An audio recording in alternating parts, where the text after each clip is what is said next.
Մայիսի 5-ին Գարեգին II ամենայն հայոց կաթողիկոսն ընդունեց նորաուց քահանաներին, որոնք ձեռնադրվել էին Կիրակի օրը Սուրբ Խաչի երևման տոնին։ Այս օրերին 40-օրյա պահեցողության և պատրաստության շրջան են անցնում Մայրաթոր Սուրբ Էջմիածնում։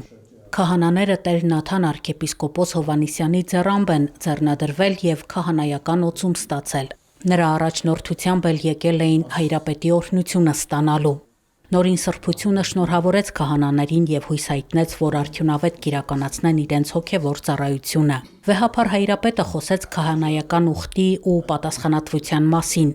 Եկեղեցականը քաջ հովիվ է, ազգային արժեքներ սերմանող օրինակելի կերպար։ Հայոց հովվապետը նշեց, որ քահանաները իրենց հովվական ծառայության մեջ հանդիպելու են բազմաթիվ դժվարությունների և մարտահրավերների, որոնք հաղթահարելու համար զորավոր հավատ, խոհեմություն ու քաջություն է պետք։ Մինչ քահանայական ձեռնադրության արժանանալը Մկրտիչ քահանա Ղարիբյանը Վազգենյան հոգևոր դպրանոցի ու Գևորգյան հոգևոր ճեմարանի վերակացուի գործառույթն է իրականացրել։ 44-օրյա պատերազմի ժամանակ պաշտպանության բանակում Հադրութի զորամասում որպես գնդերեց է ծառայել։ Իհարկե հոգևորականի ծառայության կարևորագույն մասն է հոգևոր խնամք տանելը, ընդհանրապես ծառայությունը, որտեղ հոգևորականը կոչված է Աստծո ծառան լինելու եւ նրա հավատավոր ժողովրդին ծառայելու, հովվելու եւ իհարկե մենք հնարավորինս մեր անձը պիտի ծառայեցնենք մեր ազգի, մեր ժողովրդի եւ մեր եկեղեցու շենացմանը, նրանց մեր ժողովրդի կարիքների, մեր ժողովրդի խնդիրների, հոգսերի, մանավանդ այս դժվարին ժամանակներում այդ ամեն ինչին հաղորդ լինելու, նրանց ինչ-որ ձևով փորձելու օգտակար լինել։ Տեր Աբրահամ քահանա Հարությունյանը քահանայագործության մասին խոսելիս հիշում է բանակում ունեցած փորձառությունը։ Զինված ուժերում եղել է քարոզիչ, հոգևոր խնամք է իրականացրել։ Բանակում էլ եկել եմ այդ գիտակցությանը, թե որքան կարևոր է հոգևորականի, թեկուզ եւ սարկավագի, թեկուզ եւ քահանայի եւ այլ բարձրաճան հոգևորականի ներկայությունը մեր հասարակության, մեր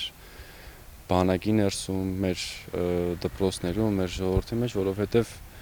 իմ ծառայության օրինակով ես եկել եմ այն մտքին, որ հոգևորականը առաջնորդում է մի մեծ բանակ, որն է ժողովուրդը եւ համապարփակված մնացած այլ ինստիտուտները դեպի քրիստոնեական կյանք։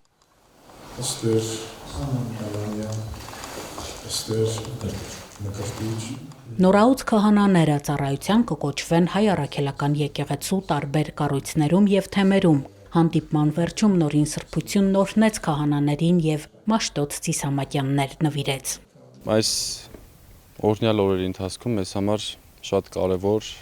մեծ պատիվ եւ մեծ ուրախություն էր գտնվել մեր վեհապարի ներկայության մեջ, ստանալ իր հայրապետական օրհնությունը,